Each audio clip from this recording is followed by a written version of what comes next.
Punjab food authority इस वक्त मुकम्मल शहरियों की जान और माल की हिफाजत के लिए एक्टिव हो चुकी है। आज सरगोदा में फूड अथॉरिटी और महकमा लाइफ स्टॉक की मुश्तरका कार्रवाइयां सामने आई हैं, जिसमें 4 मन से जायद नाकिस गोश्त तल्फ, एक मीट शॉप को 15,000 रुपए जुर्माना किया गया। मजीद तफसीलात जानते हैं सरगोदा से हमारे ब्यूरो चीफ सियासत न्यूज राना नदीम शहजाद से। राना नदीम, सबसे पहले ये बताइए, ये कार्रवाई किसकी हिदायत पर और किस मकसद से अमल में लाई गई है? जी, ये कार्रवाई वज़ीर आला पंजाब मरियम नवाज की ख़ुसूसी हिदायत पर की गई। शहरियों तक मियारी और महफूज गोश्त की फराहमी को यकीनी बनाने के लिए फूड अथॉरिटी और महकमा लाइफ स्टॉक ने स्पेशल टीमें तश्कील दी, जिन्होंने मुख्तलिफ इलाकों में अचानक छापे मार कर दुकानों की चेकिंग की। जी, तो इस ऑपरेशन के दौरान किन किन मकामात को चेक किया गया और नताइज क्या निकले?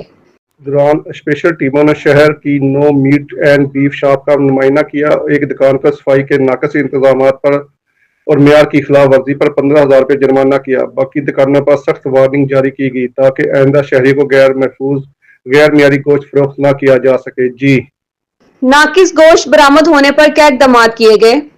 जी, कार्रवाई के दौरान 4 मन से जायद नाकस और बगैर लाइट्स हाउस महर वाला गोश्त बरामद किया गया, जो इंसानी सेहत के लिए निहायत ही खतरनाक था। टीम ने फौरी तौर पर यह तमाम गोश्त तलब कर दिया ताकि किसी भी सूरत में ये मार्केट में फरोख्त ना हो सके। जी, क्या इस सिलसिले में मजीद कार्रवाई भी की गई है? जी बिल्कुल, महकमा लाइफ स्टॉक की मैयत में FIR दर्ज कर ली गई। अहकाम का कहना है कि सूबे भर में इस तरह की कार्रवाई जारी रहेगी। जो भी दुकानदार या कसाब नाकस गोश्त फरोख्त करते हुए पाया गया, उसके खिलाफ कानूनी कार्रवाई अमल में लाई जाएगी। जी, जी, बहुत शुक्रिया राना नदीम तफसीलात से आगाह करने के लिए।